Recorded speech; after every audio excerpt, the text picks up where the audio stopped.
নমস্কার বন্ধুরা, আজকে নিয়ে আসলাম আমি সিম্পল টেস্টি সয়াবিন রেসিপি। সয়াবিনটা আমি একদম সিম্পলভাবে কম মশলা দিয়ে করব। নিলাম 2টো আলু, 1 প্যাকেট সয়াবিনগুলো ভিজিয়ে উঠিয়ে নিয়েছি, আর আলুগুলো বড় বড় করে কেটে দিয়েছি।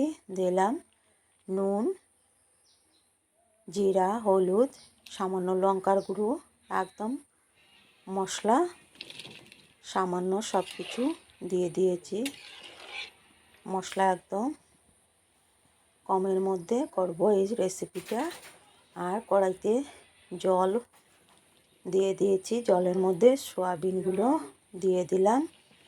দিয়ে তারপর নাগাদুন্না পাতাগুলো বড় বড় করে কেটে দিয়ে দিলাম। কাঁচা লঙ্কাটাও দিয়ে দিয়েছি আমি জলের মধ্যে। দিয়ে বয়েল করে নামিয়ে নিলাম। কড়াইতে দিলাম 5 ফোড়ন, শুকনো লঙ্কা, হিং। এখন নামিয়ে রাখা সয়াবিনগুলো সম্বাস দিয়ে দিলাম। এখন একটু সময় ফুটতে দেব।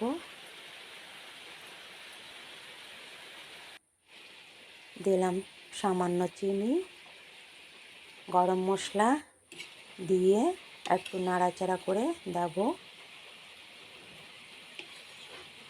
ভাবতে পারেন এটাতে কাঁচা গন্ধ আছে, খেতে ভালো লাগবে না সয়াবিনটা।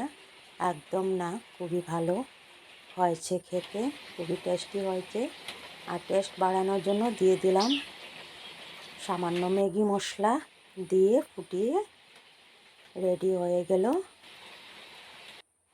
সয়াবিন। কেমন লাগলো আপনারা রেসিপিটা বলবেন।